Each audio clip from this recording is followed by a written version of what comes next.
Hello and welcome back to ADELITA'S podcast. My name is Gerardo Alarcón. My name is Dominic Angel. And I'm Ryan Reyes. And today we are joined by a very special guest from ADELITA'S Apparel. A-City, right? At City, yeah. At City. I just told it before the show. Anyways, I'm not upset about it. At City, how are you doing today? I'm doing good. And yourself? I'm doing great, you know. There's a couple of things I wanted to touch on before we start the episode, which I know people will now, when they hear that, say, well, skip 5 times, you know what I mean? But what was that? Was that a noise? That was you.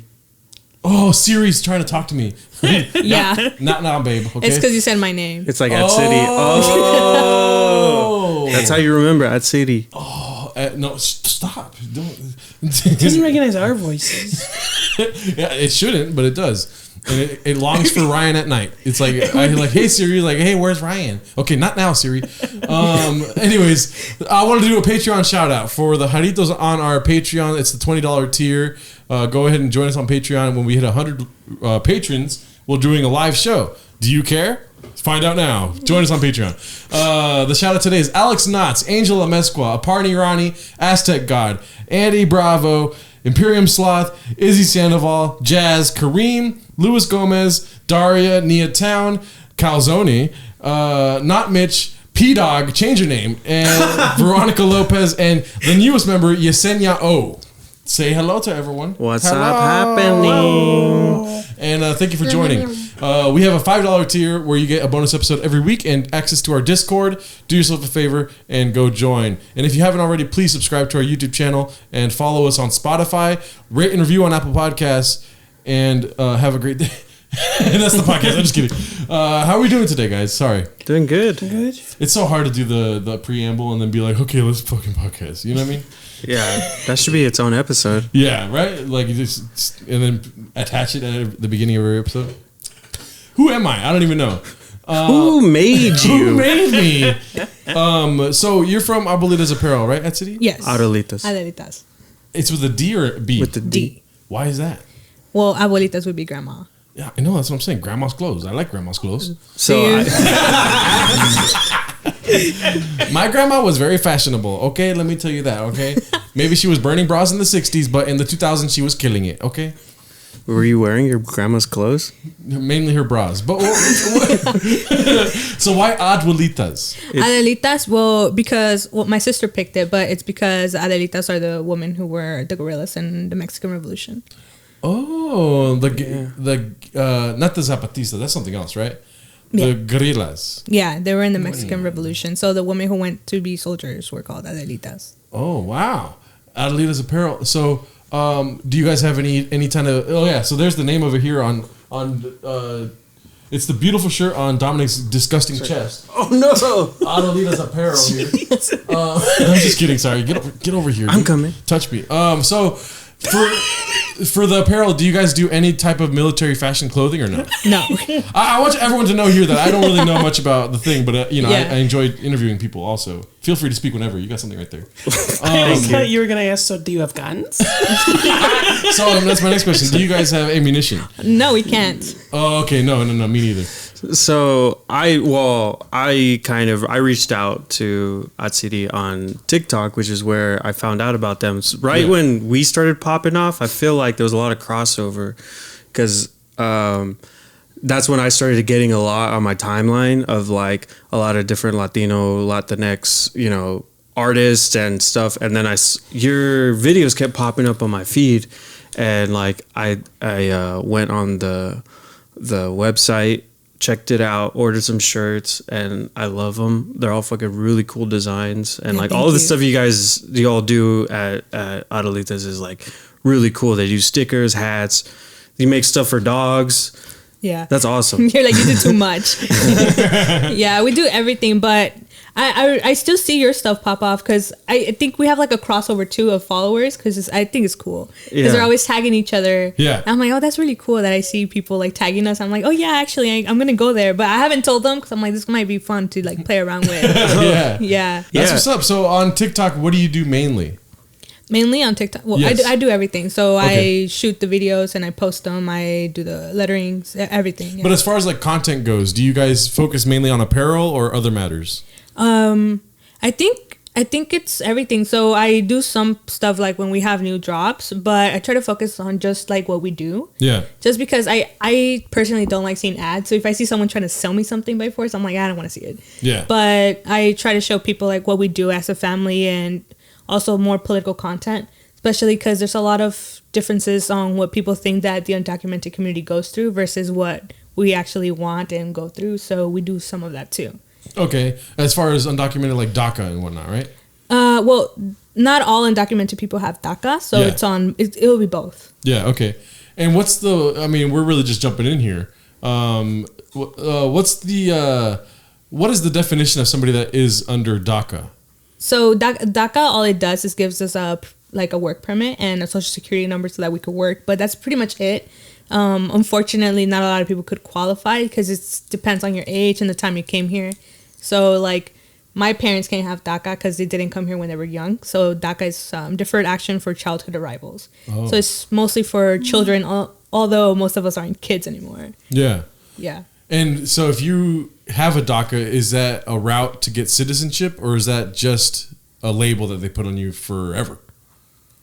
Sadly, it's forever. It looks like it's forever. So, we don't get a pathway to citizenship. We just have this, we call it an American subscription. So we're just told like, oh, for 2 years we won't deport you, and you give them your address. So something that I get from on TikTok a lot is that people are like, you shouldn't talk about this, ICE is gonna find you. I'm like, well, they're the ones who are letting me be here for 2 years. Like, I have to renew it, but they know I'm here, and they know anybody's here really, because people have to get an ITIN number. Some people who do pay their taxes have to pay taxes with an ITIN number, so they know that we're here. Mm-hmm. But yeah, we don't get a pathway to citizenship. That's kind of what they were trying to fight Biden up for, because they were supposed to give us a pathway to citizenship. But I think right now what they're working on is basically giving everybody else a work permit. But it's just a limbo where you don't get anything more. Yeah. So full transparency here. I met you probably 10 minutes ago. Yeah. Yeah, right? So a lot of the questions I have are basically from a place of not knowing much. I don't even know if you know Ryan. I don't even know if I know Ryan. You know what I mean? I'm sorry. Do I know me?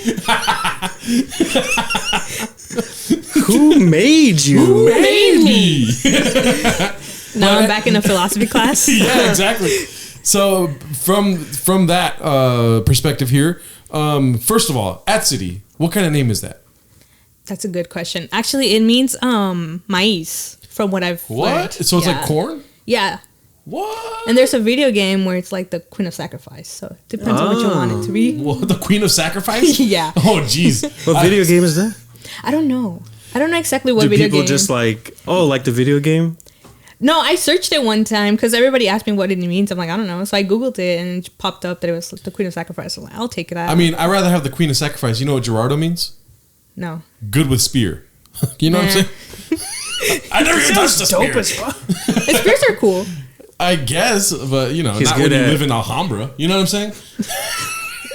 In 2021. He's good at adding pickle spears to his sandwiches. Exactly, yeah. I'm good at spearing hamburgers. Yeah, shut up. Shish kebabs. Just anything food related that you can put a stick through, he's on it. Yeah. What does Dominic mean? Dominic means of the Lord. Oh my God. What does Ryan mean? Descended from kings. Oh jeez. See, that's why they have such big heads. You know, I'm the modest one here with good with spear. I'm over here feeding the freaking kings and shit. You know what I mean? But you're the one with the biggest physical head. What the fuck? This is like a double negative. Sorry. So, are you of Mexican descent? Yeah. Okay. Well, I was born in Mexico. Oh shit. Yeah. So that's where DACA comes in, right? Yeah. So your parents immigrated here when you were young. Yeah, I was 5, I believe. Yeah. Okay. And when was the first time you knew about DACA? When it came out. So it's 2012, yeah. Okay, but how old were you at the time? That's a good question. I don't know. Oh, okay. I think I was like 14 maybe, because I think I had it to, you have to be 15 to apply, so I was like 14 maybe. Okay. Ryan, did you know about DACA before this podcast? No. Well, I've heard of it in passing. I didn't know specifically what it was. So to some people... Sorry. To some people who are unfamiliar, they might know it by the Dreamer Act or the Dream Act. That's what they call people that have DACA status is dreamers. All the kids. I remember I was actually at a rally in City Hall in Los Angeles because my friend was shooting like a documentary about the whole process, because there was a lot of like activists that like had what's it called, like they sponsored this bill pretty much, because a lot of it was for all the farmers, because there's obviously a lot of undocumented people that work in the farm industry, and all of their unions like showed up. It was really cool. So, yeah, I was there like when like Obama. I mean, I wasn't like where Obama was, but I was in City Hall watching it, and it was really cool. It was like really powerful. Everybody was like, the energy was like on fire. Yeah, I mean, I knew about DACA only from, I was gonna do an anecdote about Arnold Schwarzenegger seeing him at the Ontario Mills, but it's not worth it. What's it called? I did see Arnold Schwarzenegger at the Ontario Mills. There's so many shops, you know. Sorry, I thought that was funny. Is this like an outlet mall? He was just asking about the mall. Anyways, the Mills. DACA, I only knew about DACA from David Dobrik. Are you versed in what happened with him at all? Yeah. Okay, I don't even know what happened to him. I just know DACA from hearing about David Dobrik's situation.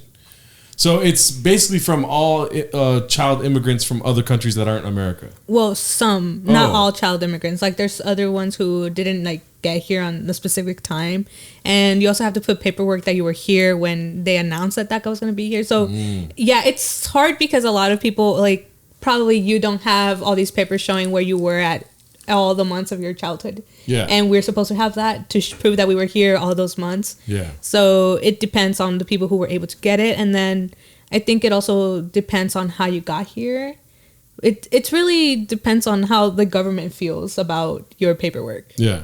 And it's odd because you could just run into a government worker that doesn't care about paperwork. Like the other day I went to the DMV to get a pink slip for my totaled car. I told you I was in a car crash. Yeah.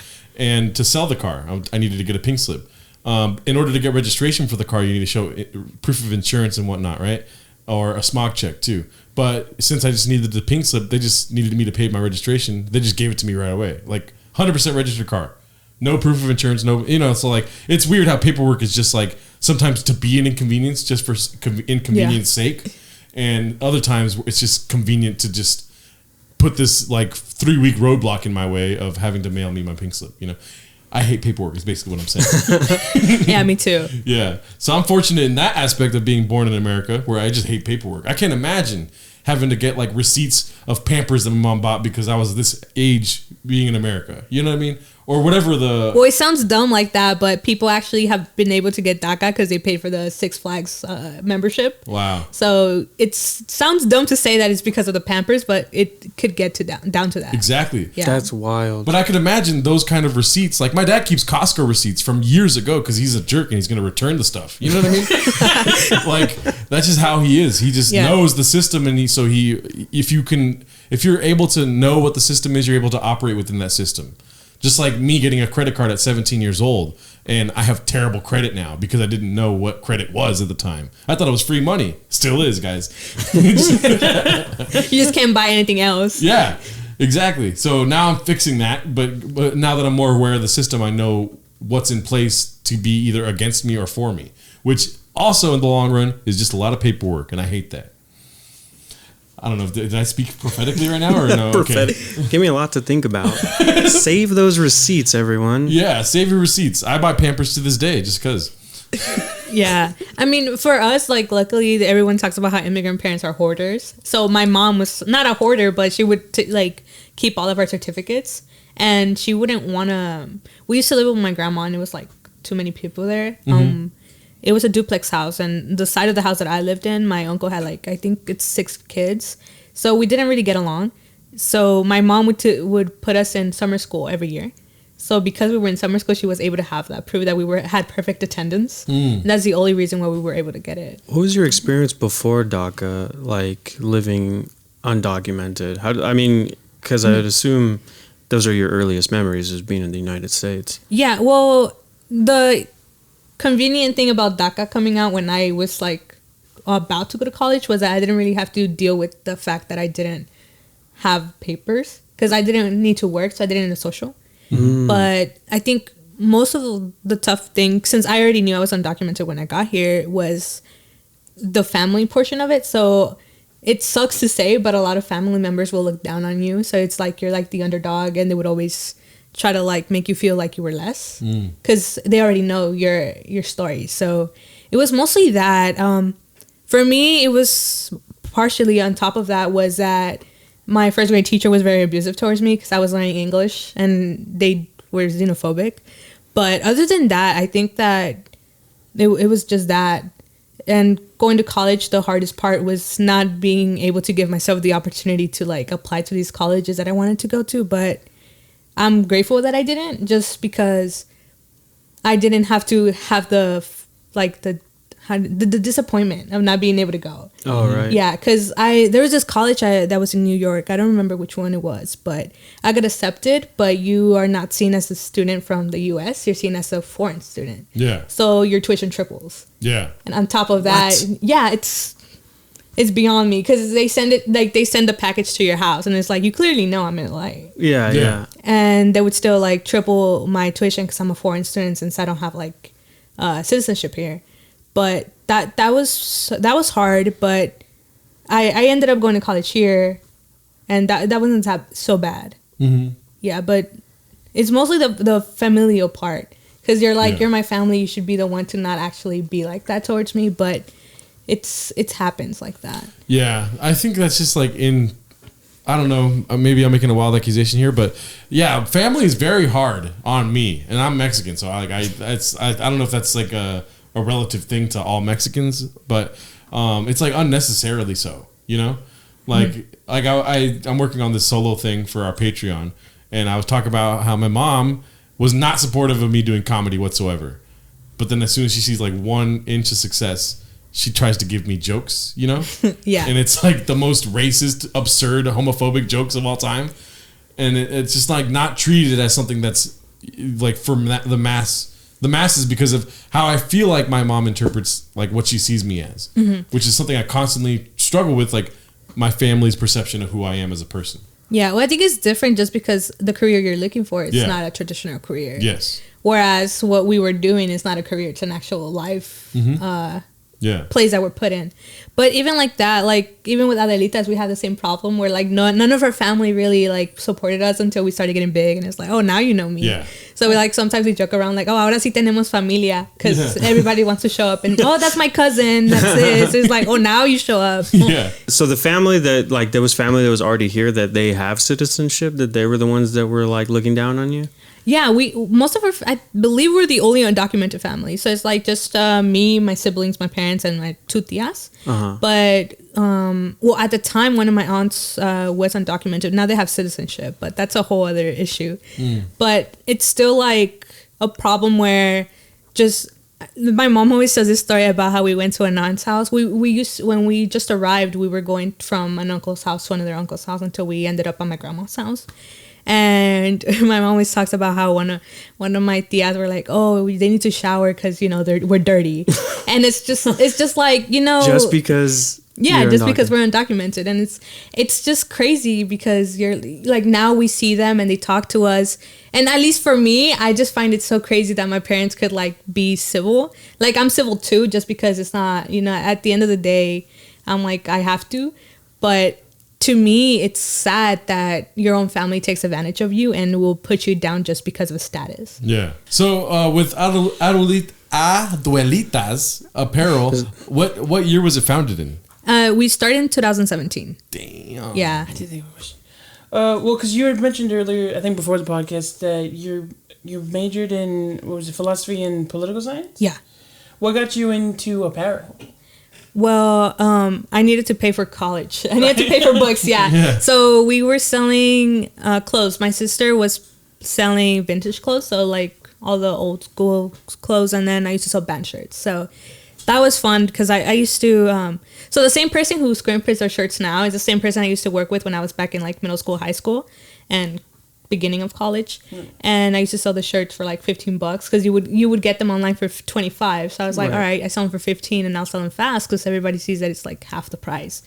And then one day I was like, well, if we're selling like this, like let's sell our own stuff, because it's not, one, it wasn't helping us. Like it's a different feeling of you selling merch that's yours. Like you created and it's something that represents something that you like and support versus somebody else's clothes. So then we started ADELITA'S Apparel because of that, and we wanted to make something that helped our community, because a lot of things that people sell, like we see a lot of Latino merch selling for DACA, in support of DACA, which is great, but they keep the money. Like none of it is donated, and even when it is donated, it's like 10%. And we all know that 10%, like it could be a lot, but it is also not that much, especially when one DACA is $500 every 2 years. Damn. So what we try to do is always, whenever we have to donate something, or whenever we want to donate, we do 100% of the proceeds. So everything on our DACA collection that we sell, it's 100% of the proceeds that go to that, because we want to make sure that what we're doing is, like, I don't want to say real, but people know where the money is going, and it's not that we're selling it to profit, because a lot of that is that people want to use the cost and profit. Even if they're donating, it's still for a profit for themselves. Right, right. Yeah. But that's how we started, yeah. When it comes to the art that is used for ADELITA'S, which you have a lot of their shirts when you wear on the podcast. Yeah, right? I have 3 of them so far. I'm still trying to collect all of them. But I have this one. The Abolish ICE one is the one that I get asked about all the time. People, whenever I post something and I'm wearing it, everybody asks me where I get it. And then the other one is the Constantly Unlearning. Yeah. They're fucking tight. Yeah. Thank you. So I guess my question is, like, us 3, obviously this podcast is about discovering our Mexican culture. Maybe like one episode at a time. Hey, got it. You know what I mean? Tag. The tag. I'm not gonna use it, but but so for us, like, what is your, do you have like a certain market you try to reach, or is it just kind of like Latino support altogether? We do Latinos, because we started as undocumented, but then we started going more towards Latinos because more Latinos started finding us. Yeah. But we try to do all of it. We don't have a specific like group that we do try to market towards, only because we don't really know that, like, how to do that either way. Since, like you said, I majored in political science and philosophy. I don't know what I'm doing in apparel, but that's what I ended up doing. Yeah. Yeah, so we don't have a specific target, but most of the people who do buy our shirts happen to be women, which I think is interesting, because I feel like most of our shirts are more targeted towards men, but I have no idea how that happened. But it's great. Mm-hmm. Yeah, so what do you think of, not you personally, but like, do you find, like, so like there's a term ally, right? So like there's LGBTQIA, which is the I and A I learned recently. Let's check me out. It's for like intersex and allies, you know, that are part of that group, right? Is that right, Ryan, or not? Yes. Okay, tight. So I'm like sweating. I'm like, anyway, so do you consider people that buy the apparel in a certain way, like if, let's say, like white people like Abolish ICE shirts, you know? Yeah, well, they do buy on white people. Yeah, right. So and they look good. Like white on white looks good. You know what I'm saying? I don't know what I'm asking really, but like, you know, I guess I'm being redundant in asking the same question twice. Like the target market for the clothing, but you're asking if we target to allies? Yes. Well, I think that we don't necessarily target to allies, but with our shirt, like Constantly Unlearning, what we're doing is creating an environment where people who do want to be allies or better people towards whatever community that they want to support, we're telling them, like, you know, even if you're coming into it in a wrong way, or not wrong way, but not in the right way, you could still learn how to do that. Because I feel like a lot of people, especially in social media, when you're on it, you're always scared to say the wrong thing because you know you're going to get attacked. But we don't really embrace people trying to admit that they're wrong and learn from that. Yeah. So what we try to do is teach people, like, hey, you know, like a lot of people like to say they want to be the voice for the voiceless. And it's like, you can't be somebody else's voice because you don't know what they want. Yeah. Like that happens a lot in the undocumented community. A lot of graduation time comes and people are like, oh yeah, my parents crossed the border so that I could cross the stage. And it's like, most of these parents who crossed the border didn't even have you. Like, you weren't even in their mind. Yeah. And like, it's not to be mean to them, but it's like, you know, they crossed not because they wanted you to graduate. They crossed because life at home was not okay anymore. It was dangerous, and they're coming here to provide a better life that they couldn't have over there, but not necessarily for you. Maybe if it was for you, great for you, but it's somewhat like an accessory. Them. It's like, yeah, they had the kid, but also it was a very self-driven path of like, I need to get to America because the promise that's there, right? Yeah. Yeah. And then eventually, you know, people like to have sex and have kids, right, guys? This guy knows what I'm talking about right here. Maniac. I'm just kidding. You have kids? But yeah, it's also like a very self-centered way of thinking of like, it kind of, I've never considered that, but it kind of dehumanizes the parents in a way of like making their struggle about themselves rather than like what their actual experience was. Yeah, and on top of that, even like even those pictures, like they go to their parents, like the farm workers, they go to the farm and take pictures with them, and it's like, why are you gonna make it about what their job is? Like your parents are human, and you're making it all about where they're working for a like of you, and to me it's sad because it's like those are your parents. Like why would you want to do that to them? Do you feel like you're more of an American or Mexican, or do you think you're just a whole person in a way? I like to say I'm a whole person. Yeah. I would hate to be American, but also like not hate to be American, but there comes pros to being American. Like you would be able to fly, and I can't fly. But being Mexican is also hard. Like Mexicans to me are the same thing as Americans. They're just Mexican. Like there's still homophobia. There's still a lot of xenophobia over there. People in Mexico don't like people from South America, and even in they have the same talk about immigrants when people come and cross Mexico as people here. So I like to say that they're different, but a lot of the rhetoric is the same. Yeah, and I also can't really say I'm Mexican. I came here when I was 5, and I can't say American because I'm not American either. Yeah, damn, that's so bananas to me.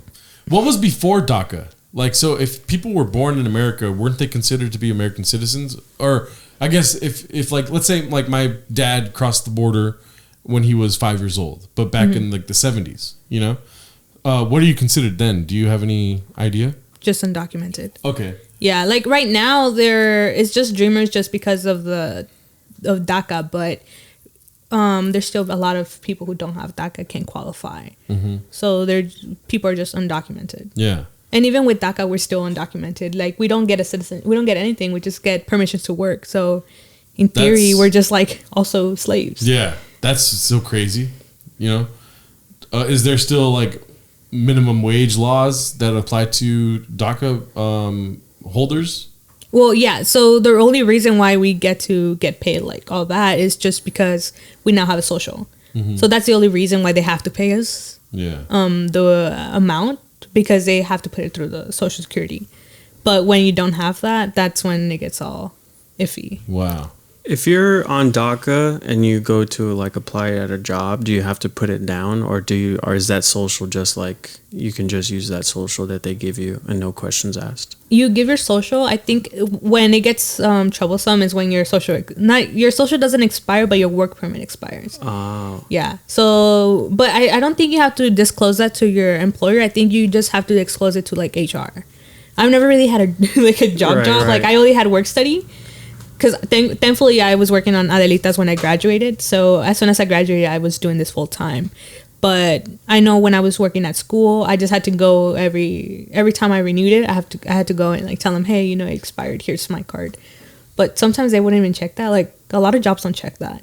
Because there was one time I didn't get mine. Like mine got expired and they didn't do anything, and I was still getting paid. I was like, okay. I was like, I'm getting paid. Yeah. Hell yeah. So as a DACA holder, is that the way you say it? Or how do you say like somebody that has DACA? Well, a lot of people like to be called dreamers, but I don't necessarily like to be called that. Yeah. So I would say DACA, yeah. As a member of DACA, I don't know how to like what.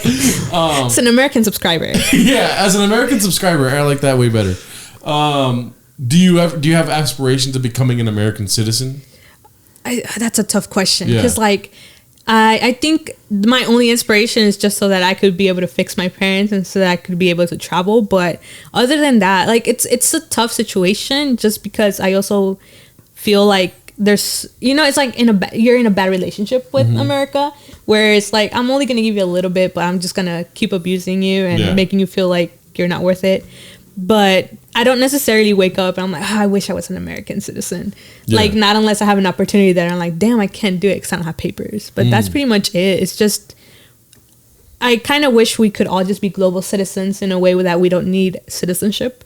Yeah. I feel like that's the best way to go about life without needing citizenship. Everybody could do and have the same rights as everybody else. Mm-hmm. So do you think that this has... I don't know what the political system is in Mexico, right? Like, I don't know if there's considered a left to right or centrist movement whatsoever. Mm-hmm. But as you being somebody that lives in America, right? Do you find yourself more leaning on the right or left side of the spectrum?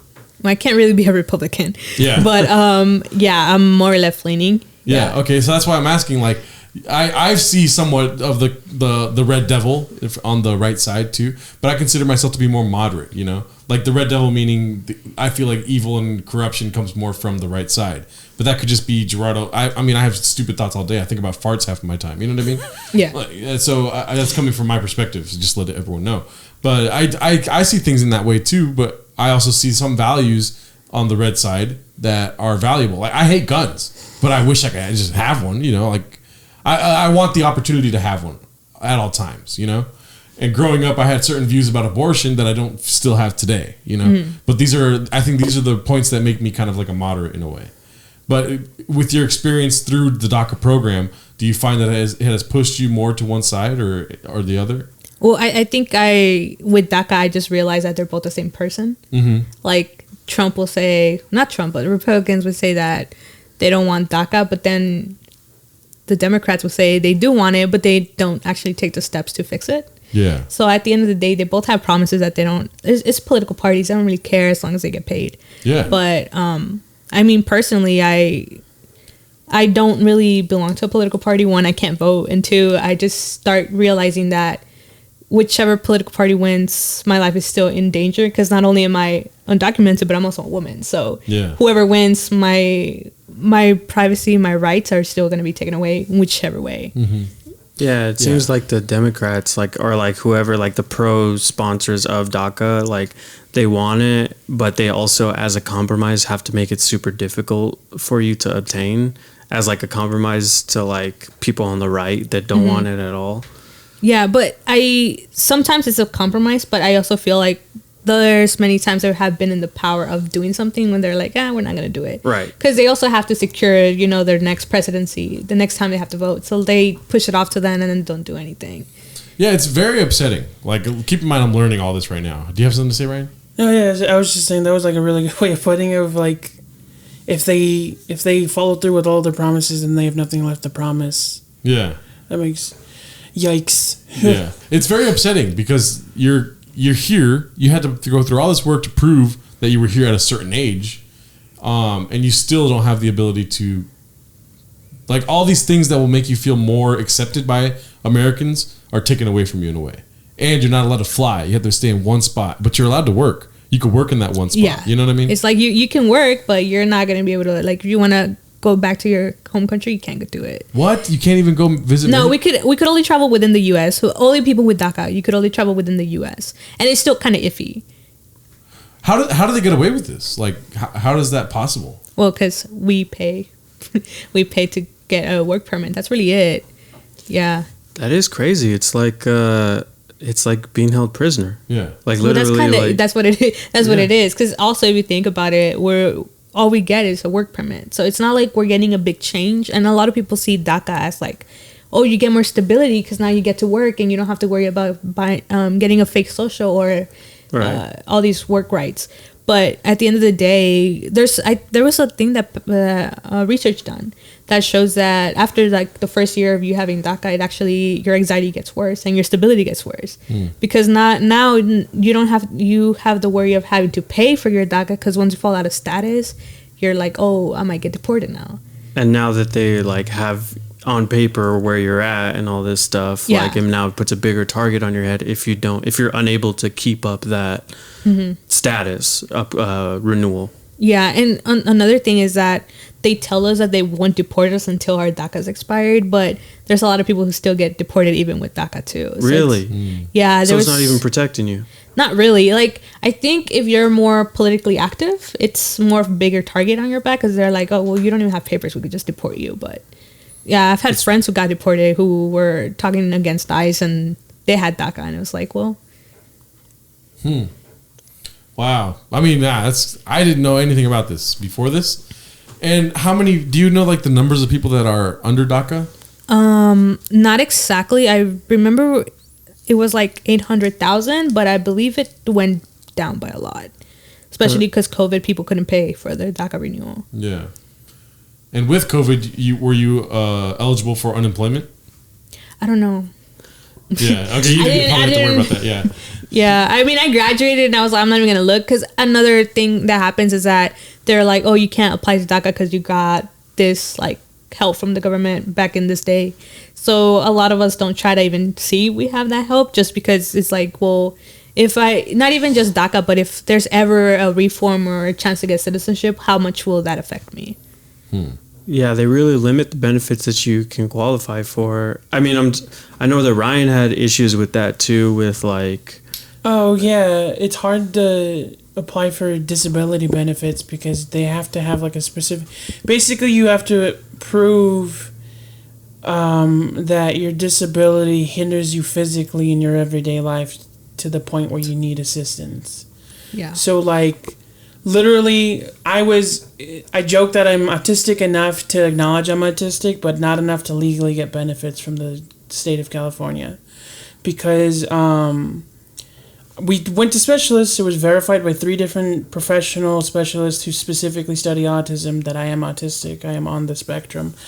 But when we went to DOR, their line of questioning was like, how do you brush your teeth in the morning? And if I could tell them how, do you know how to take the bus? Blah, blah. Do you know the bare minimum to survive in general society?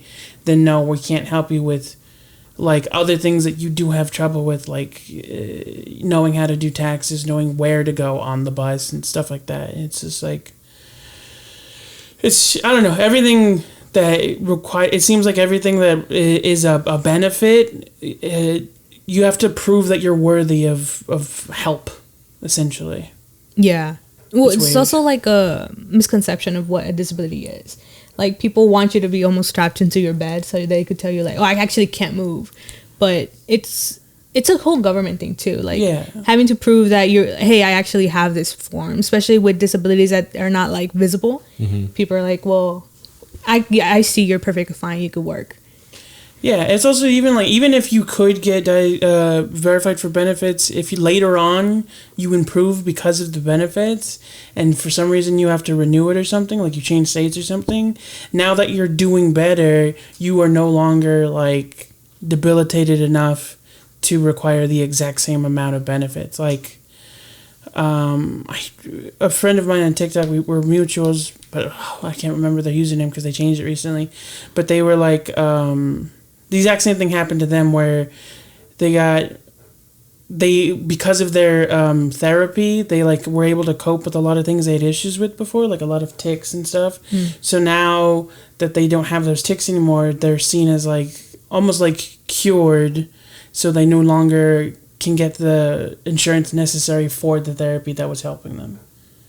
It's stuff like that. It's like, I don't know, it's all convoluted. Wild. Yeah. So let's say Gerardo has all the power in the world, right? And I make you master puppeteer of what to fix as far as DACA is concerned. Because you, like you said, you're not allowed to visit your home country. Yeah, I mean, they have something called advance parole. Yeah. But you have to pay for that. And it's also not guaranteed that you'll get it. And then if you leave, you're not guaranteed to come back. And where does this money go? You know what I mean? Like ICE. Yeah, ICE. Yeah. Enforcement programs to make sure that people that are undocumented to get on DACA, or they have to prove that, or go back to the country. Yeah, like the advanced parole program, they just brought it back, but to me it's ridiculous. Like, we're gonna have to pay money on top of that, and it's not even a guarantee that we'll be able to come back. But the benefit of that is that people who do have DACA and they don't have like a legal entry, they get to be able to go back to their country and come back, but legally. So they're able to fix papers later down the road if they do get married or have a different way, they're able to fix papers. Whereas if they didn't have that legal entry, they wouldn't be able to. So like I was saying, so you're not allowed to go back to your country, right? Mm-hmm. For whatever reason, you have to pay to go back to your country, right? And you're paying ICE to, continue their... abolish ICE. Anyways, and then on top of that, you can't fly around the country. You're basically forced to stay in one spot, and there's no promise of whether it be good behavior or continued service, there's no promise of American citizenship.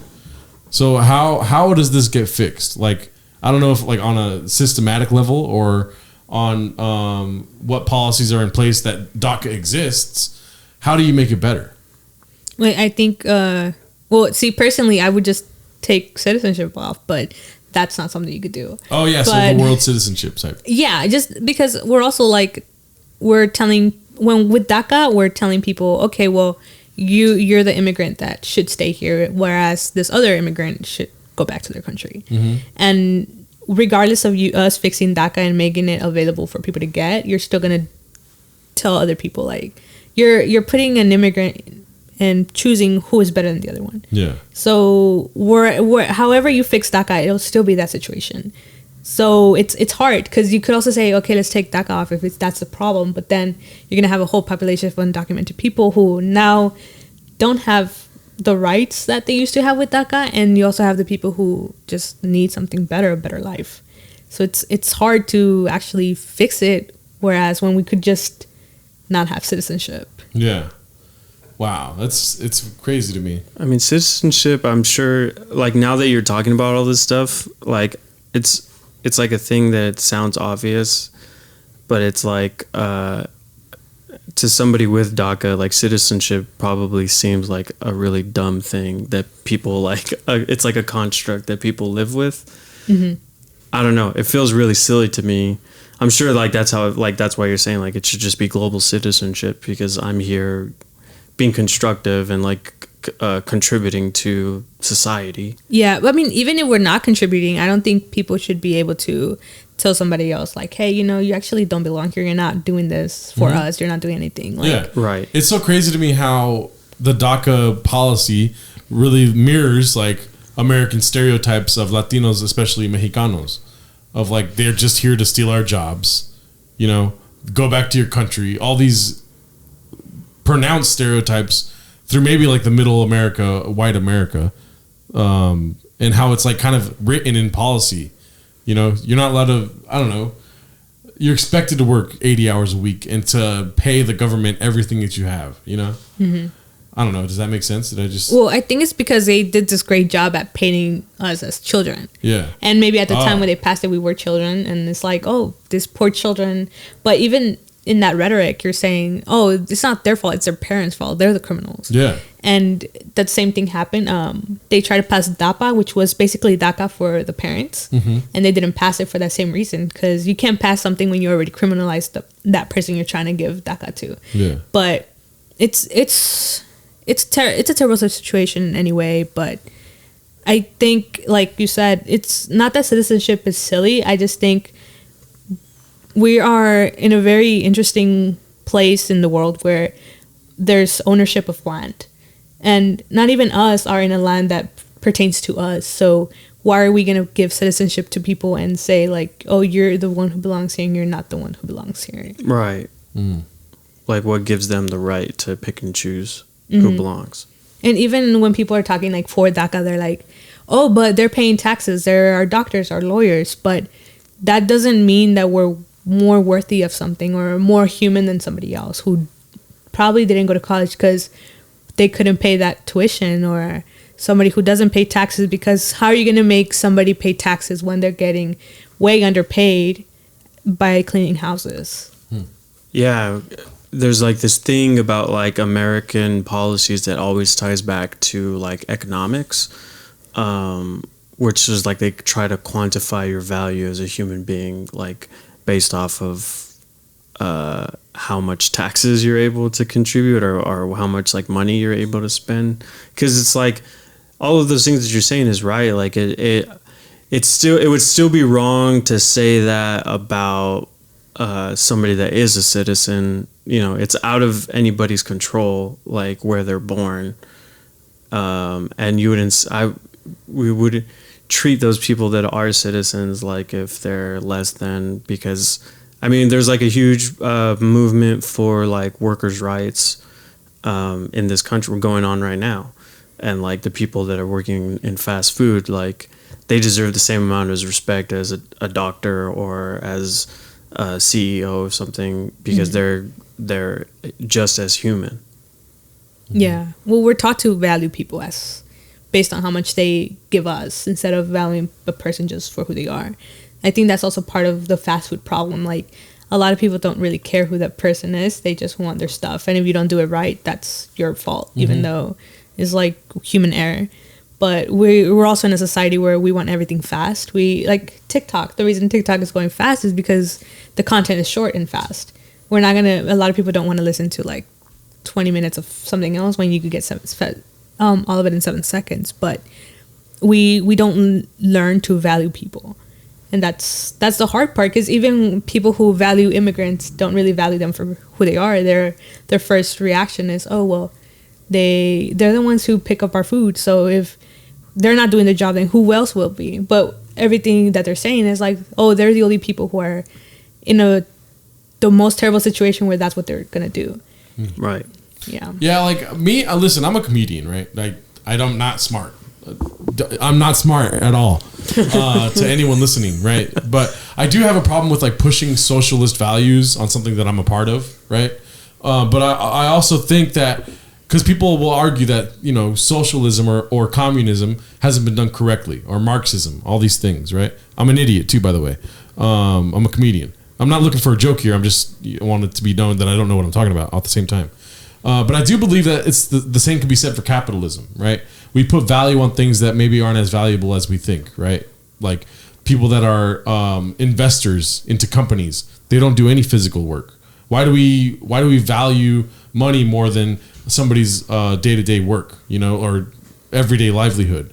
Like me working on a grill, getting paid $8 an hour, growing up, you know, and loving my job, but also at the same time, and loving making people happy, cooking for people, but not really seeing the value that I was perceived as, or like the money I got, making, I don't know, like $70 a day. It's crazy to me, right? And I don't know really what I'm saying here, other than like, you know, I believe that both things can be true. Maybe communism never really was done right. Maybe one world government can work out, you know? I don't know if that's the answer to things, but why are people allowed to get away with certain policies that are obviously hindering others to succeed in life? You know, that's how I choose to attack these subjects. You know, I don't think that everyone should be valued the same, because everyone's not as good or equal as everyone else is. You know, there's some people that just love to sit down all day, and I don't value that personally. You know, maybe yeah, if you are physically incapable, obviously that's something that I take into account. If there's a handicap, yeah, but I don't believe people that don't work hard deserve to have the same life that people that do work hard or push themselves to. You know. Yeah, but see, even in that conversation, you're valuing people based on their work and not as who they are. But that's not done in today's society, even though we do live in a capitalistic society, you know? Well, it's different, because even what you're saying, like, we only value people who are rich, but they're not valued even for their work, because they're just already seen as intelligent. That's what I'm not cool with that. Trust me. I don't value financial inheritance, you know, trust funds, like people that get money for nothing. Yeah, I don't value that, and I think that there can be a change in the way we perceive the world. As listen, I'm an idiot too, but like Americans, the way we value what's in front of us, right? We all want to be fucking rich and famous, you know. Maybe not all of us. Okay, I'm not speaking for everyone here, but you know, have notoriety for what they're good at and whatnot. I don't find value in people that have accumulated wealth or generational wealth. Like, I wish people would work as hard as, obviously, people from DACA and whatnot are forced to, in a weird way. Like, they have to pay to just be a part of this system that is kind of trying to fuck them at all times, you know? I don't know. I'm not making sense anymore. I think the difference is, like, that's all fine of how you... all that stuff is fine, is not seeing like everybody's contributions as equal, but at the same time like recognizing that all the guy that is just sitting there and the guy that is, you know, running his own company, they're both equal humans. Like, they're both like still people, and that guy has a right to just sit there. Like, he shouldn't be dehumanized. You know, that guy doesn't deserve to be like put in a van and taken away and disappear. You know what I mean? Like, I don't call for that either, though. I just it's person to person value. It's like I don't see the person laying down all day as deserving of my respect in a way. I don't know. And yeah, they're a human. You could be a human that sits down all day. You have to deal with those consequences, you know? I'm not saying you have to work for people's acceptance of you, you know? I just believe that, you know, I'm built different, dog. I'm just kidding. I just like to work for what I have, you know? And I have to in a weird way, you know? I don't understand how, with the people that live in this country, how communism will work. I just do not accept that as a reality. If, you know, we've been all basically programmed to think that communism is the worst thing to happen. I mean, I think so. Communism, though, is an economic philosophy. Mm-hmm. It's an economic concept. I think there's a difference between that and something like citizenship and like how like giving people equal rights is not communist or socialist. Like communism is an economic thing that has to do with how do we pay people in terms of work, in terms of output. But there's a difference between that, like just saying that everybody should be treated equally. That's not a communist view. Yeah, for sure. In a non-economic way, I believe that to be true also. I believe people should be able to move without borders, you know, and then deal with consequences if they choose to be bad people, right? But that's the what's that word? There's like the bad apples thing, you know, how there are people that maybe cross the border to get away with things and go back to their country or whatever that is. But those anecdotes, I don't believe are a representation of the whole, right? I don't know.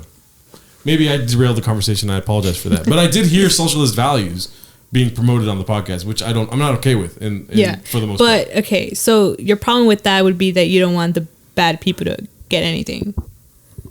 If we were in a communist place, your problem would be they're not doing anything, so they shouldn't get paid. Well, incentivizing hard work is what I find valuable about capitalism, you know. But it does get perverted in a way where you just inherit wealth and are able to therefore continue to live the rest of your life based off that wealth and become an investor in things that are becoming trends in society, you know. Yeah, I think the thing with communism is when you have a base for everybody, people don't have to like not that they won't work hard, but people are put in a place where they have those resources that they wouldn't have. So I don't think it's necessarily saying everyone gets paid $20 and if you don't want to work, you don't work. You already have your $20. It's just saying people will have the basic necessities that they will have and need to survive. Now, whatever you do with that, that's on you. But I don't think it's promoting people not to work. And on top of that, why do people have to work to live? Yeah, I mean, I see it as fulfilling personally. Like, I don't have a job. I do freelance work on my own. And I find work to be fulfilling personally, you know. And maybe that's being all this is being said through that scope of my living, you know. Yeah, but I think it's kind of different because I feel like we're both in the same position where we don't have anybody telling us what to do. And that's different from somebody who has to work for somebody else who has to show up to work and not have the ability to be like, you know what, I'm not going to be able to go. And we have at least the chance to be like, I don't feel like it. I'll just stay home today. Yeah. So I think that's a huge difference that you have to put on there too, because we get the chance to have it fulfilling because when we get tired of it, we could stop. Whereas other people can't. Like somebody who's working at probably McDonald's doesn't have that because they're living paycheck to paycheck, whereas we don't have to deal with that. Yeah. Yeah, I mean, like I said, I'm not sure if anecdotes are a representation of everything, you know, like the whole bad apples argument being done for like me being a freelancer and however I was able to make that happen because most of my life has been paycheck to paycheck, you know, even to this day, really. I'm a very high risk taker, you know, and maybe the person working at McDonald's isn't willing to take a risk and jump off the cliff and try to see if they can make it work themselves, you know? I don't understand why people not worship, but they value things that aren't really attained in the right way, I guess. I don't know how to say that. I don't know. I don't know. I can only speak for myself. Whatever I think what should be done, and I believe that hard work is. And maybe that could just be, my parents were workaholics. My dad's from Mexico, my mom's from Inglewood, but she was the firstborn here in America.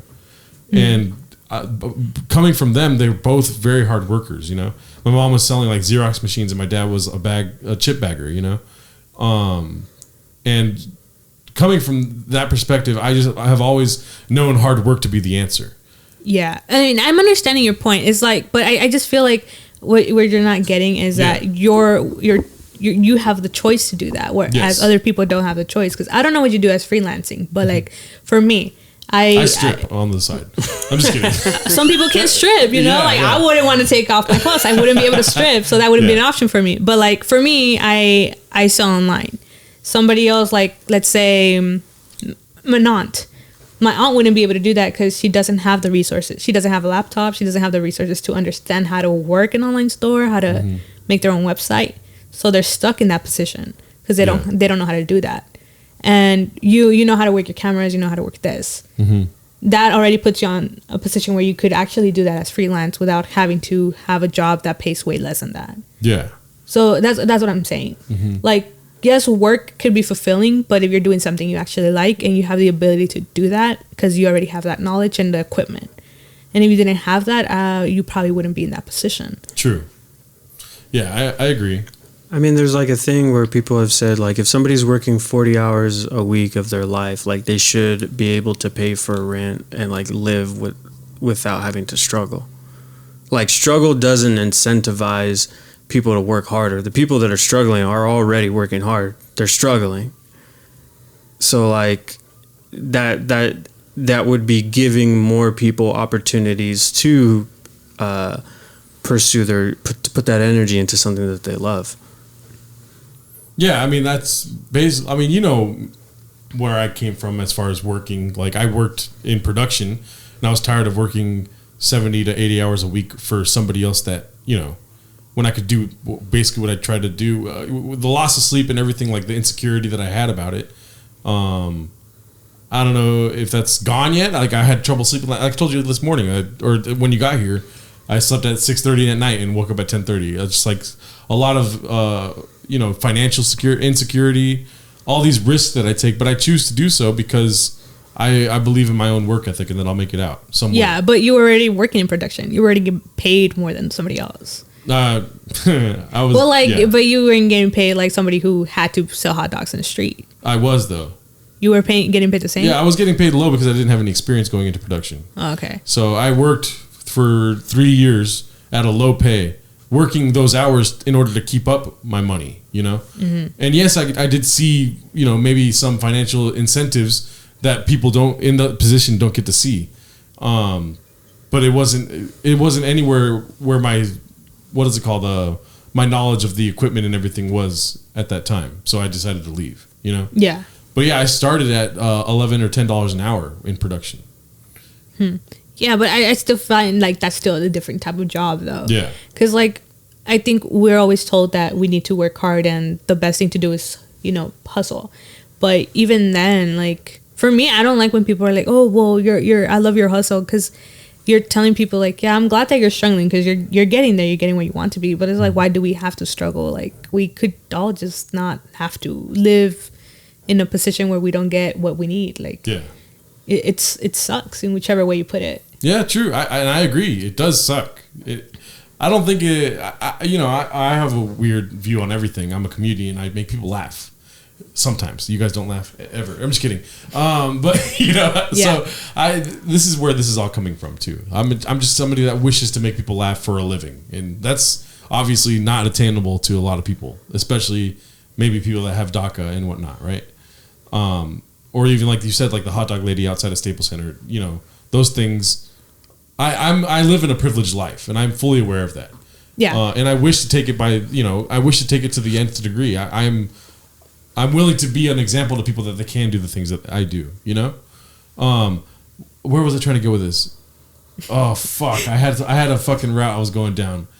What do you think about Latinx? I'm just kidding. Well, no. What was I gonna say? I forget. I'm sorry. You put that clip and you get all the comments. Not Latinx. Exactly. It's not only it's Latino.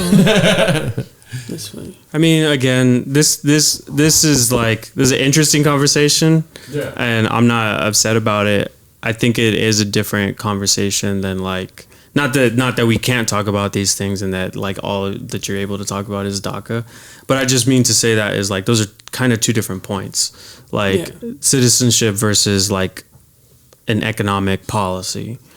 Right now they're kind of tied together in a weird fucked up way where it's like DACA exists because of economic policies, and I think I don't want to speak for you, but it's like there should be a separation of that. Well, there should be a humanization of it, but yeah.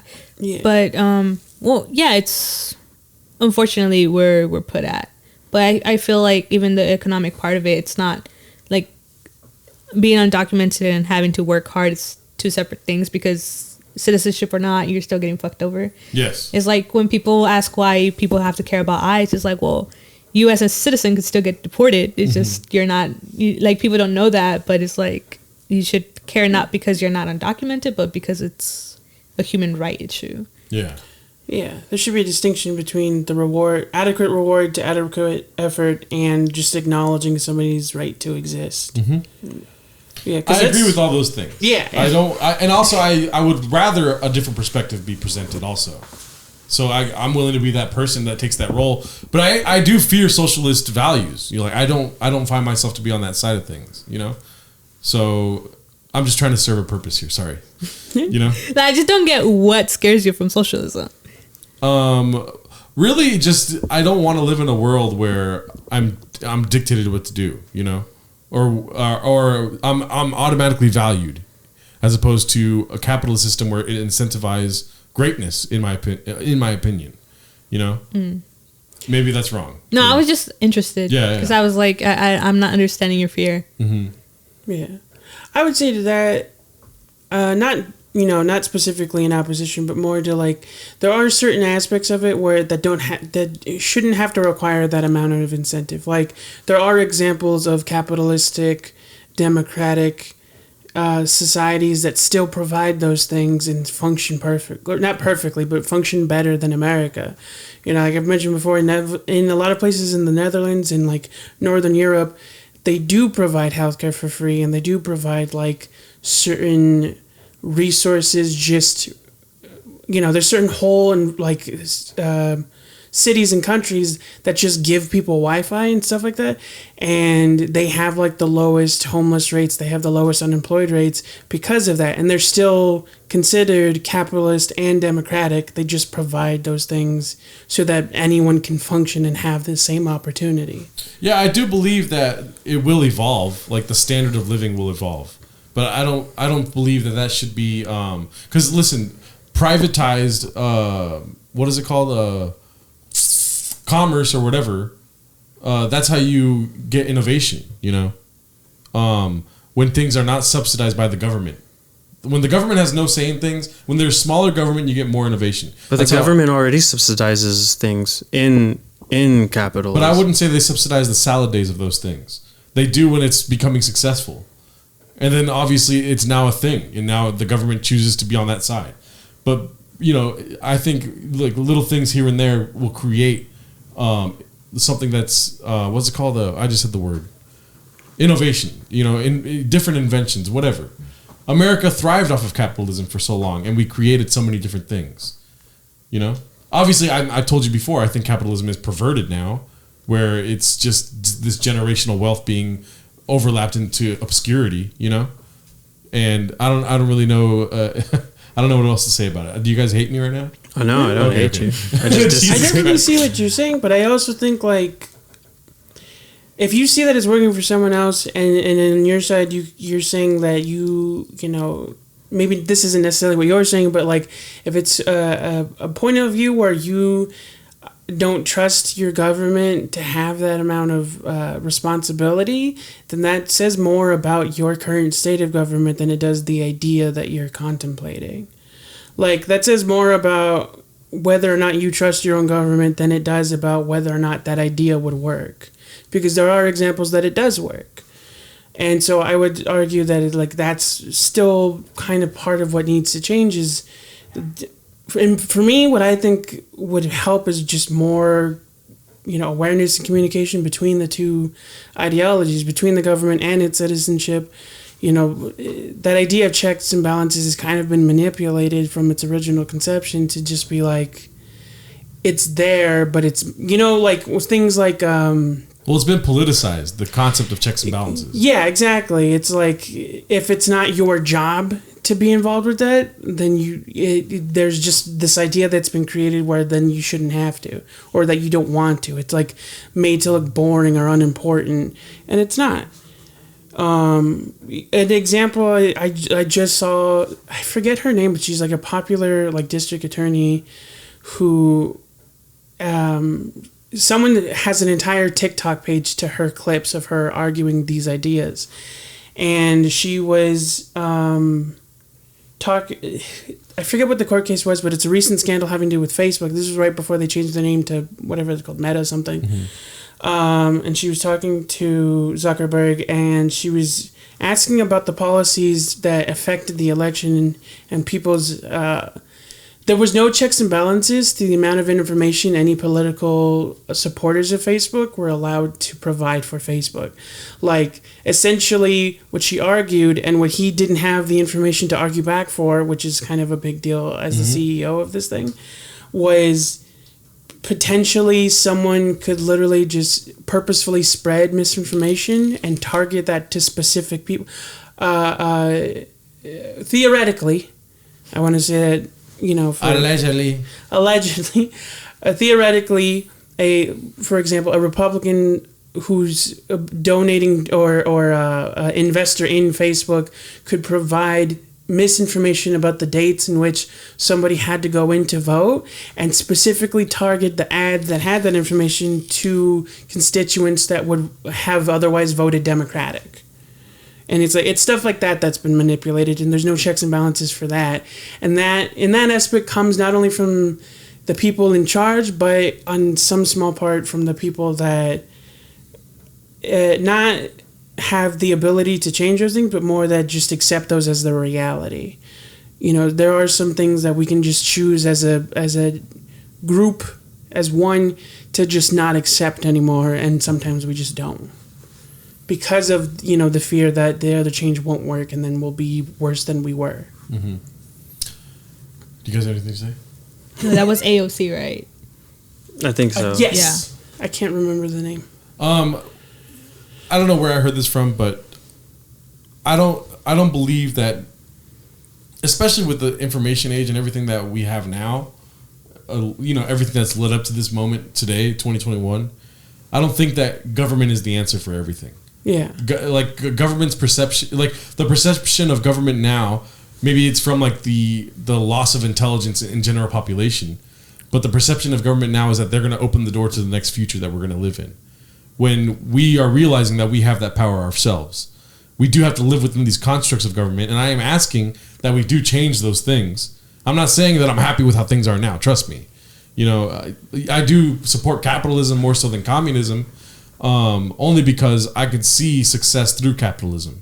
Like I told you, I think it's perverted now, especially in the American system, but I believe that it's more in the power of the people's hands, and we're seeing that more than ever now, Yeah. Anyways, that's all. That's my 2 cents. I love you guys. Don't hate me. Don't hate me, please. I think it's important to express both sides. We did a Patreon episode today, and I got in a debate with Dominic over certain things, more society-driven things. Yeah. But I think it's important to voice my opinions on things because I truly believe in America in a weird way, in a strange way. I'm a huge American history buff. But a comedian still, so I don't really check my facts. Bert Kreischer once said that you can never oversalt chicken, and I thought that was true. I'm not very smart. I'm naive when it comes to true facts. So I want to hear people's conversations in the comments, and also keep in mind I'm infuriated with what the stuff that I learned today about DACA. It's all fresh and new to me. I didn't do any research before this and whatnot. Do you have any final thoughts to have? No, I don't think so. She's like, I want to get the fuck out of here. Did you have fun? Yeah, it's fun. Yeah. Did you want to say something? Well, something that popped back in my head is, what's the deal with David Dobrik? You brought that up. What's happening with that guy? He's undocumented. He's undocumented. What was? Yeah. And then with all this trouble that he faced in 2020, Because of that dude? they were bringing his DACA into what's it called? Question. Oh yeah, because you could lose your status. Like when we apply, they're like, "Have you raped somebody in the past?" Blah blah blah. Like yeah, stupid questions. Because and it's like, "Have you killed somebody?" Blah blah blah in the past 3 months, Oh stuff my like God. that. So in theory, he could have lost his, depending on the politics of all that too. Because Yeah. like he could have been like, "It wasn't me," technically. Yeah. So I had a question earlier, and I think this is where I was trying to get to when I fumbled, and I probably cut it out of the episode. But I want to know your feelings at City about, because I have a certain feeling about this, about those questionnaires on paperwork. We were talking about paperwork at the beginning of this. You know how they say Caucasian, not Hispanic, or like, and there's no Hispanic option. You know what I mean? In those like race ethnicity questions that you get mainly from the government. Do you have any thoughts on that or no? Oh, so you're asking if I feel okay putting white? No, like right? There's no option for Hispanic ever. It's always not Hispanic Latino, not Hispanic Latino. That's because we were considered white in like the 1920s. Okay. Yeah, because we were considered white, and then I think what happened was that, like, you know how you're supposed to marry, like back in the days, if you were marrying if you were a girl in the family, you wouldn't be able to stay with the land. So then the men would marry them. That's why we were considered white, so they could marry us, like socially okay to marry us. They would inherit our land because we were girls and we can't keep the land, so it would go to the husband. Yeah, that's what I learned. I don't know if it's true. That's so strange. Crazy. Stuff like that has always been a thing where it's like the same reason that certain political activists, like certain people in Congress or like, in bureaucracy, will lean towards or against like certain policies, like abortion policies, because of the rising or debilitating population in certain race groups. Like, it's theorized, allegedly, but not really, that the reason that Republicans are so against abortion is because there's a decline in the white population, and they want essentially white people to keep having babies so that goes up again. It's all a thing, because like that was true. That's kind of a thing where it's like we were white on paper, but only for the sake of like benefiting white people's political power and prowess in America, because in reality, the xenophobia against Mexicans was like uproaringly like negative. Like, it was used to criminalize pot. When Prohibition ended, they needed the part of government that's in charge of regulating that needed something to do. Otherwise, they were going to be defunded. So they created this political idea of like, what's the word when you're afraid of foreigners? Xenophobia, specifically against Mexicans. And the argument was, well, they're bringing pot in here, so we should be angry about pot and Mexicans. And, it's all a political move. It's to benefit them economically. But why am I not allowed to put anything? Like, why is it all not Hispanic Latino, and then there's no Hispanic option? Because that's the thing. It's only in the race section, and it's because race is made up. And it's just like, why can't I be a race then? Yeah. If it's made up, I can get a square. On top of that, you have the situation of, well, are you Latino or are you Hispanic? Yeah. Yeah. So you'll have, I mean, if we're already having problems with Latino, Latinx, and Latinx, imagine with the Hispanic too. Like, Yeah. It'll be. Because technically I'm Hispanic. I'm 66% Spaniard. And she's like, that's why I don't like you. You could call yourself Hispanic. I mean, that doesn't benefit me or like. Well, I consider myself worse. Latino. Like. Yeah. But I would technically, I guess, be Hispanic. But also, why is that not included? Like, it's white, black, and every single time it says not Hispanic or Latino, not Hispanic or Latino. I mean, because our ethnicity or our race, whatever, is technically like we would be native. Technically, we'd be indigenous. we were erased from the census. That was like a huge debate I had. I took a ROTC class in high school, and it was like graphic mapping. It wasn't mapping specifically. It was creating, integrating graphs and maps. So it's like when you go on Yelp and you look at you add the filter to look for anything that's an Italian restaurant. That's graphic mapping, is creating those points based on statistics and information. I don't know why I needed to explain that. I didn't need to explain that. Yeah. I took an ROTC program. ROP program, and the woman, it was a white woman, and she got to that section, and she was just being lazy, but she was like, just put white. Most of you descend from Spain anyway. It's fine. Just put white. Most of you people. Yeah, and so she was just doing it to be lazy, because honestly, she was a really lazy teacher. She gave us all D's so that she wouldn't have to fail us and have us come back the next semester. Mm-hmm. She was a bad teacher, to be honest, but she had that power because it was ROP, so it wasn't the school district, it was a specific program from the city. But the principal, who was Latino, he was a Mexican man, got so pissed at her. He made her come back and apologize the next day, and he had to explain to her so that she can explain to us why that was a shitty thing to make us do. And so we just left it blank. Yeah, from now on, if you're filling out a job application, put white and then surprise them when you walk in. And if your name's Alfredo, put Al or something, and then see. Well, they do that. I think there was this guy whose name was Jose, and he ended up going as Joe, and he was getting all the jobs. Yeah, it's happened. That's the thing people do. Yeah. Oh my God, I'm gonna go as Gerard Abernathy. That's my white name. Also, another question. So, what are your thoughts on Latinx and Latine and Latino? I like Latinx and Latine. Okay. But I heard Latine is the one you're supposed to use because it is easier for readers. Yeah. But other than that, I don't understand the fight with Latino or not. If you're Latino, then say you're Latino. Why would you be mad about somebody else's identity? See, that's my stance also, but I just don't like being aggressive about trying to push everything, trying to push things one way or the other. Both sides. Somebody that only believes in Latino or only believes in Latinx or Latine, I'm open to be just whatever you claim you are, just like pronouns and whatnot. I'm trying to learn as I go, though, at the same time. Yeah, but I don't think anyone's aggressively trying to push it. I think that no, I think the only people trying to push anything is the people mad about the X there or the E there. Yeah, and I've been that before. Trust me, he knows. I could tell. Yeah. I mean, some people learn while screaming at others, but I'm learning as I go. I'm learning. Very informative. That just reminded me of this. Sorry, what were you gonna say? Yeah.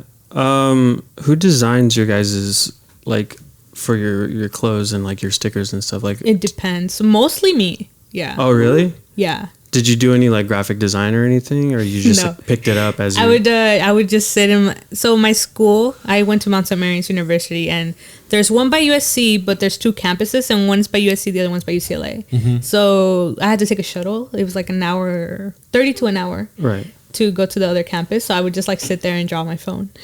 I was I'll make money while I was sitting here. Dang. Yeah. And I used to be on it, I would be in class and I would be writing thank you letters to ship. As soon as I got home, I would ship and have all the letters already done because I was in class writing them. I mean, I had good grades though, so yeah. There you go. Yeah, I remember when I got my first package from you and it had a thank you note and a bunch of little stickers and stuff. I was oh my God, this is so cool. It's cool. A lot of people are doing that now. Yeah, and it's tough. When was it? I think it was a year ago. I don't remember if it was a senator or somebody in California, in the government, put us out in their letters. So we blew up. We had we woke up for 200 sales. Oh, sure. In the morning, and there was 300 people on our store at the time when we saw that we had the 200 sales. And I was man, I don't know if I could handwrite these letters. Yeah. Because it takes forever. I like doing it, but it was just that day I was I don't know if I have it in me to write these all. Yeah. Yeah. But it's fun. Get a stamp made.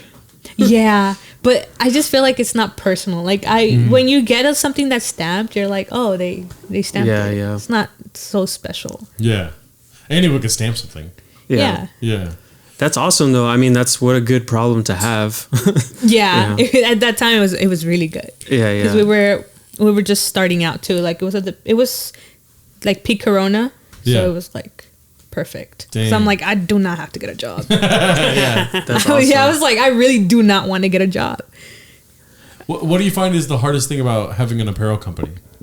Finding people to buy them. Okay. Yeah, like it's fun and all, and everybody says it's like the greatest thing to be your own boss, but the hard part is marketing all that and finding people who will like your shirts and selling them, because like you could have all these shirts and you don't have anybody to sell them to. You're just stuck there and in debt. But I think that's the hardest part, just finding people and knowing your marketing. Yeah. So you guys have a pretty solid following on like TikTok and on socials. Like, do you see that translate to sales, or is that just like you just have followers because they like your content? I think on TikTok, it's harder to translate TikTok to sales, just because TikTok is not everybody who follows you sees your stuff, right? And the algorithm is always changing, so that doesn't always translate to sales unless it's a viral video about products, right? Because like we've had a lot of viral videos where I'm just saying something political, and that won't translate to sales because you're not advertising your shop, you're advertising whatever you're saying. But like on Twitter, I think on Twitter we have about 4K on Twitter as well, and that sometimes translates to sales, and Instagram too. So both of them, I think we have like 50% conversion rates on both. Yeah, but TikTok is a little bit more iffy. Tight. Well, I'll include your website on this video. And so at the beginning, I probably should have said this the link in the bio and stuff. But yeah, do yourself a favor and check out the shirts that ADELITA'S Apparel has. I should have stayed up all night like, practicing at City and Adelita. And he doesn't want to mark white. That's so funny. Okay. No, I will. I'll do it over and over. What's it called? I don't even know what my real voice is, to be honest. I'm a weird person. Anyways, on that note, we'll leave the link in the description of this video for ADELITA'S Apparel, whether you're on the audio platform or YouTube. And thank you very much, at City, for coming today. Yeah, thank you for inviting me. No problem. I enjoyed the conversation very much so. Very much so. Who am I? I'm white. Gerard Abernathy. Yeah, Gerard Abernathy is here in the person, in the flesh. Okay. So yeah, if you haven't already, please subscribe to our YouTube channel and like the video. It helps with the algorithm. And follow us on all platforms: Instagram at Isimo Pod, TikTok the same, and follow us on Spotify. Leave us a Apple rating on Apple Podcasts. And from us here at the Isimo, and check out our Patreon, dude. What the fuck? Yeah, we have a sick ass Patreon, and I'm dropping a solo podcast soon, in the soon near future. Yeah. Go ahead and check that out. And my name is Gerardo Alarcon. I'm Dominic Angel, and I'm Ryan Reyes. And I'm at City Peña. And do you know what we say at the end of the podcast? No, I don't think so. Oh my god! I thought remember. you were a fan, dog. We say "Don't fly." So on the count of 3, we're gonna say "Don't fly." Ready? Right. 1, 2, 3. Don't fly. She's like, "You're gonna say it like that." Oh yeah! If you've gotten this far in the episode, tell us the funny thing you wrote on your interview papers. Isimo podcast. Isimo podcast. Yeah, there we go. There you go.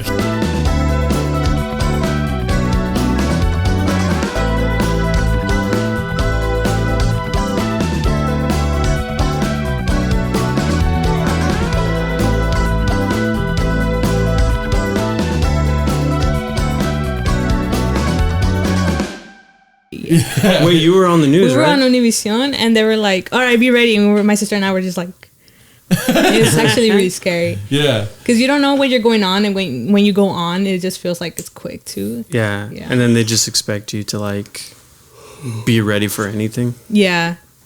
Was this scary at all? No. No. Thank God. I was like, no. She leaves all mad.